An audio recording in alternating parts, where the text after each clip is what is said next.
What's up everyone, welcome back to my channel High Point, the place to have contents related to NTA, UGC, NET, JRF, English language and literature. In this video we are going to have and learn and discuss about different types of literary criticism, as you can see.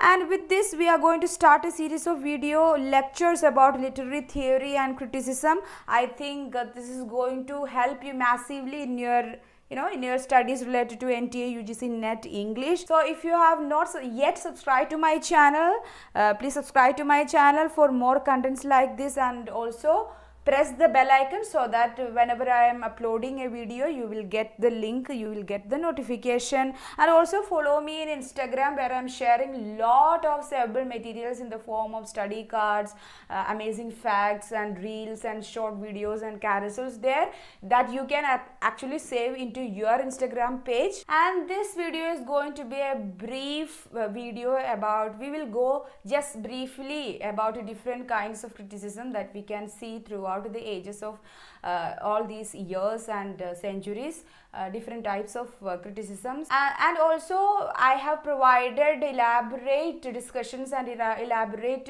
simplified audio lectures about different types of criticism of English literature, especially literary criticism and theories, in my website www.highpoint.in. You can go and visit and have the free trial and see what we have provided there.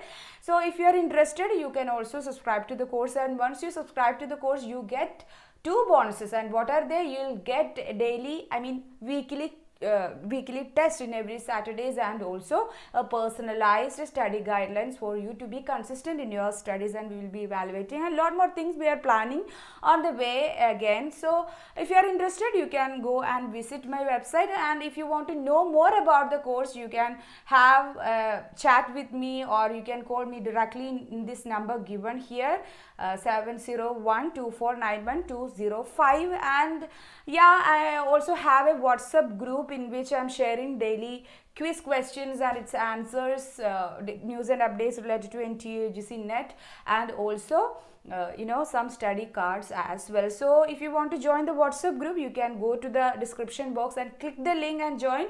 Or if not, if you find difficulty in that, then you can obviously message me in this given number here, and I'll be glad to make you join there. So if you are interested in this particular video about type of criticism, keep watching, and let's go. If you are ready with a paper and pen, we will have different kinds of criticism, and briefly we will go through it. Otherwise this is going to be a tedious video and lengthy video. And the most important ones, we will have individual videos about their authors, major concepts and all, that will be followed by this particular introductory video later in this series. Okay, so the first criticism that we are going to learn here is legislative criticism, like you can see. So in this criticism, the critic sought to teach writers how to write better and lay down canons, rules, formulae of literary composition. So basically the critics, they will lay down, they will actually formulate some canons, some rules and some regulation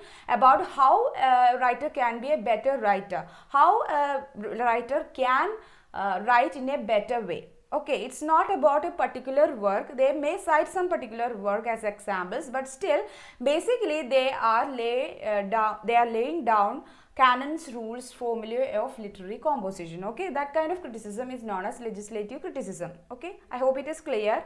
And this kind of criticism was quite popular, especially in the Elizabethan age, apart from Philip Sidney, that we will see later. See, apart from Philip Sidney has written an apology for poetry. See, I have already done this video about an apology for poetry in the series of when we were discussing about Philip Sidney as an individual video. You can find that in the series of Age of Elizabeth. So there you can see that. So, and also we will do, as a part of this series too, we will do a fresh video about it. But still, Philip Sidney has done something else, some other kind of criticism, not legislative criticism, but Elizabethan age, and maybe before Elizabethan age too, literary criticism was legislative criticism mainly.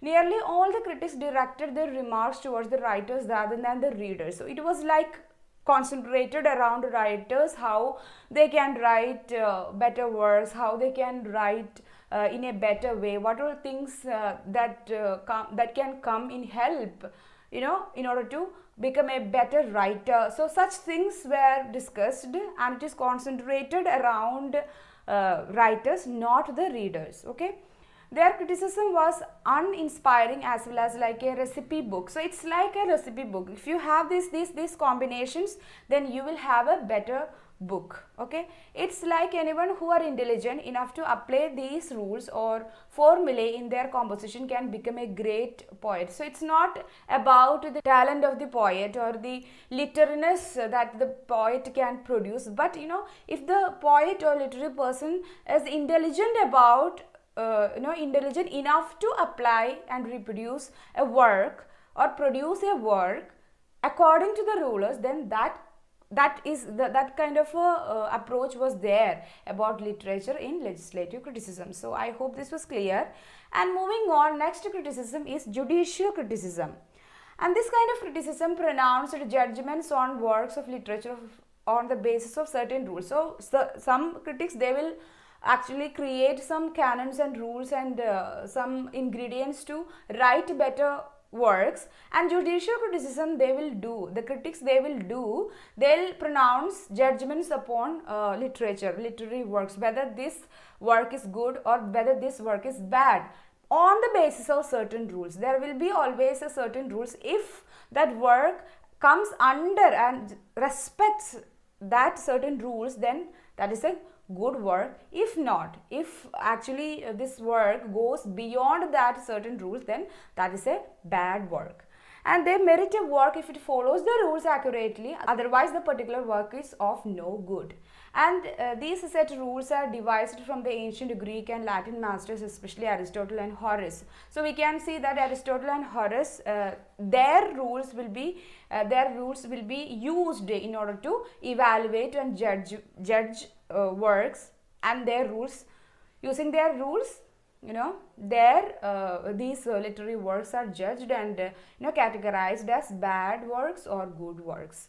And Dr. Johnson can be considered as a powerful exponent of judicial criticism. Okay. Next we have theoretical criticism. So what is theoretical criticism? It deals with literary aesthetics. Okay. So theoretical criticism deals with literary aesthetics. Its attention is not on a particular work but on literature in general. So it is not talking about a particular work's merit or demerit, but on literature in general. Theoretical criticism studies about the process of creation and principles of aesthetic beauty, and the theories are built up. So they mainly talk about criticism and the process of creation of a work and the principal aesthetic beauty. So what kind of literary beauty and how literary beauty that we can find in a work, and the principles of finding that aesthetic beauty in that work and creating it, and such kind of theories are built up in theoretical criticism. And this kind of criticism began in England with Philip Sidney. See, Philip Sidney mainly did theoretical criticism. Apart from all the other Elizabethan age critics, Philip Sidney mainly he did theoretical criticism. In his An Apology for Poetry, we can see theoretical criticism. Okay, make a point of this, make a note of this particular point. In 17th century, Dryden also showed great interest in aesthetics of literature. So Dryden belongs to the Restoration age, and he also showed great interest in aesthetics of literature. And Dryden is known as the father of English criticism. Moving on, as the next type of criticism, we have evaluative criticism. Evaluative criticism concerned with the assessment or evaluation of the worth and significance of a work of art. So evaluative criticism mainly deals with the assessment or evaluation of or worth and significance of a work. This criticism tries to estimate the place and value of a text. Not only it comments about the goodness or badness of a text according to certain rules, but it tries to estimate and try to find out the place and value of a text in the literary canon. Various critics found different elements as important to have in work for being worthy and valuable. So here also various critics, they follow different kinds of rules and elements that they find that presence of these elements are important to be a work, a valuable text or a worthy text.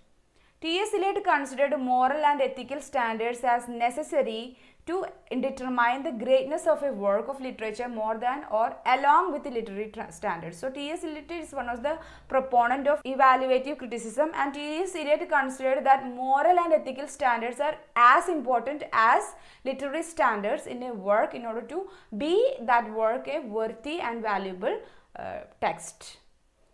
The next kind of criticism we have here is historical criticism. So this is one of the popular kind of criticism, literary criticism we have, and it views a work of art against the background of the age in which it has written and given merits to it.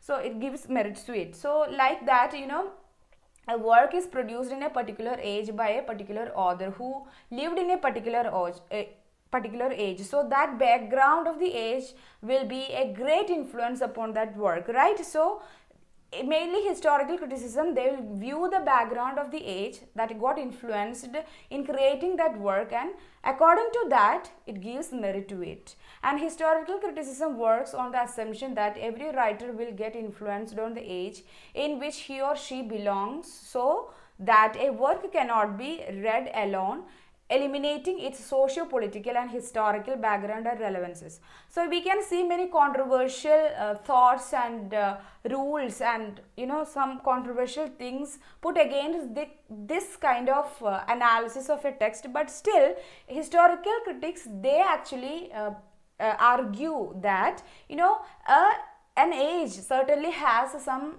kind of influences upon a work and upon the authors. So a work cannot be read alone, eliminating and removing its socio-political and historical and various other kind of backgrounds and relevance. So a work got a relevance in its socio-political historical background of the age. So in that way they give merit to a particular text. For example, Shakespeare's work cannot be understood without the knowledge of the social and political life of the day, especially its particular customs and rituals. So we can just read and understand the storyline, but if you want to go deep and understand what Shakespeare meant by saying certain things and to understand it in a deeper sense, then you need to know the social political life of the day, of Shakespeare's day, and especially the particular customs and rituals of that particular time. So that is necessary. So that's the argument by historical criticism, and that's all about historical criticism. The next one we have here is comparative criticism. So as the name suggests, so the next type of criticism we have here is comparative criticism. So from the name itself you can actually understand what type of criticism that it is going to be, okay? So as the name suggests, this type of criticism evaluates and gives merit to a work by comparing the work with other similar kind of works of similar nature. So if you are going to evaluate a particular kind of novel or a particular kind of poetry, you will evaluate and give merit to that particular work by comparing that work with other similar work of similar nature, okay? So we can find a foreshadow of comparative criticism in Dryden's literary criticism, but Arnold is the chief advocate and exponent of it. So Dryden, he has done different kind of criticism, that's why, and he was so so in a way so individualistic and so positive, as well as so so much objective in his criticism, and that's because he is known as the father of criticism. But Arnold is the chief advocate of the comparative criticism. Arnold belongs to the Victorian age, please do remember that, and Arnold is the one who called Dryden as the father of English criticism. Now moving on, the next one is descriptive criticism. Descriptive criticism. So George Watson points out, descriptive criticism begins in self-justification with the poets discussing their own works and defending them against hostile attacks, as Dryden has done in innumerable prefaces. Okay, actually it gives, it is a kind of criticism that is done by the author himself or herself, that we can see that Dryden has written in many prefaces of his own works that how they are they are discussing about their own works and defending their own works against the hostile attacks made by other literary persons or critics. Okay, such criticism is known as descriptive criticism, and Dryden's essay of dramatic poesy is a fine example of descriptive criticism. So in this critical work, essay of dramatic poesy, he is actually defending the modern trends that is going on in English stage and English drama. Okay, so this is actually, he composed this particular work in order to state and substantiate his own viewpoints about English stage and defending it. So it's like, he's discussing about his own works, his own views, and defending them against any hostile attacks. So Dryden is also gives a fine example of descriptive criticism in essay of dramatic poesy. Moving on, Impressionistic criticism. Impressionistic criticism is the record of the critic's own personal appreciation of aesthetic beauty, which are not guided by any rules and regulations. So here the critic present his own appreciation about a work and his own aesthetic aesthetic impressions that he got, or aesthetic beauty that he or she enjoyed while reading a work, while understanding a work and constructing the meaning out of that work. And this kind of aesthetic appreciation done by a critic and recorded are not guided by any kind of rules and regulations that are there.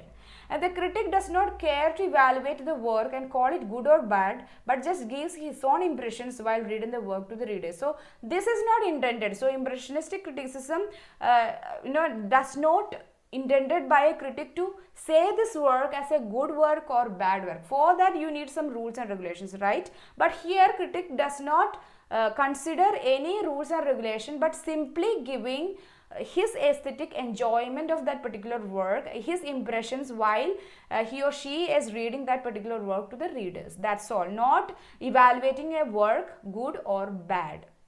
So there is a tendency for the criticism to become wayward and unbalanced and erratic. So this impressionistic criticism, since it does not follow any kind of rules and regulations, then there is a tendency that this criticism can become wayward without any guidelines and without any balance and erratic. It can become wayward and balanced and erratic. That's why critics like T.S. Eliot in the modern times pleaded for more adherence to tradition in literature later. So, during the 19th century, we can see this kind of impressionistic criticism flourishing. So, that's why in the modern age, T.S. Eliot pleaded with critics to have, to consider tradition in literature, and while you read and understand and appreciate your work, you need to follow certain rules, not your own personal impressions and emotions. But Walter Pater and some other romantic critics were impressionist critics. That's why in 19th century, we can see critics like Walter Pater did impressionist criticism. The next one is textual or ontological criticism. So this is another important kind of criticism that we have here, textual or ontological criticism. Textual or ontological criticism is one of the dominant approaches to criticism in the modern times. So when theory and criticism come in modern times, we have textual and ontological criticism as a major kind of approaches to criticism. The primary concern is here is the text only, nothing else. See, here text is the primary concern. In textual criticism or ontological criticism, text is the one, the work that you are reading, that is the prime concern, nothing else, not the biography, history, sociology, psychology, or socio-economic background of the author and the age in which that work produced, but the text. Everything is there in the text, and text is self-contained, and you can read and understand text without any of these extra knowledges that are outside the text. Okay, rather it gives importance to the structure of the work and various elements such as diction, language, image, meter, tone, and theme. So rather giving more importance to what is going on, the story that is there in the work, more than that they actually studied the structure of the work, in the sense that they actually studied the various elements that is there in the text, that actually build that text, such as diction, the words, the language, the image, the meter, tone, themes, and frame of that particular work. Okay, these are closely studied and analyzed and try to arrive at the true meaning of the work. So in order to understand the text, they will study various elements and they are studied closely in order to arrive at the true meaning of the work, not the background things related to the work. Next is psychological criticism. So the next type of criticism we have here is psychological criticism or psychoanalytic criticism. This new psychological criticism came into being by the psychological knowledge provided by Freud, Jung, then Bergson in the modern times. So towards the end of the 19th century and the beginning of the 20th century, we can see that psychological criticism came into being because of the works and studies done by psychoanalysts like Sigmund Freud, Carl Jung and Bergson.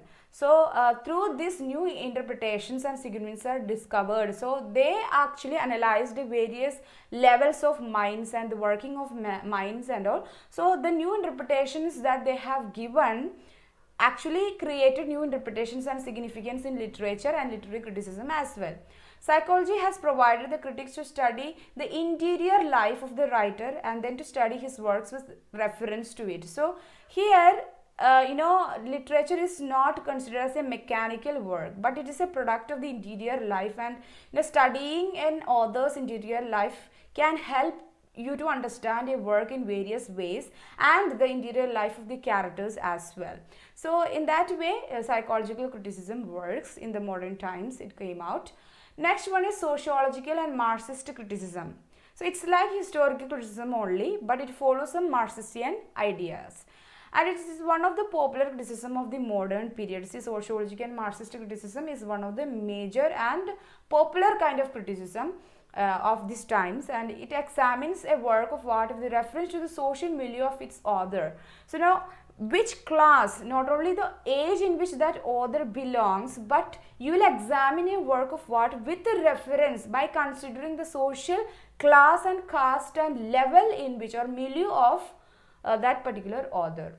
And because the critics find the author's relationship with the society is vital in creating the work and also reading it. So,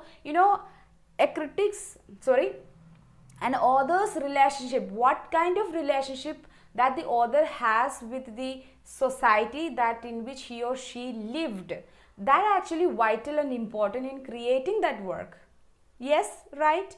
And also when you read it, you have to understand that particular relation that the author possessed with the society, and that is also vital to understand in order to read and understand that particular work. The Marxist critic, therefore, is interested in understanding the social milieu and the context to which, the manner in which the artist responds to it. Okay, so, the Marxist critic, they are interested in understanding the social setup in which the author lived and the context to which and in the manner in which the artist responded to that kind of social milieu, how that is recreated and how that is reflecting in his or her work. So that is important for a Marxist critic, and that is what they are doing in such kind of criticism. Next one is archetypal criticism, and this is one of the major criticism that we can find in modern times, and it is a branch of psychological criticism which deals with the unconscious, not of the writers or of his imagined characters, but of the human race. So not only the unconscious mind of the writer is studied here, but the unconscious mind of the human race.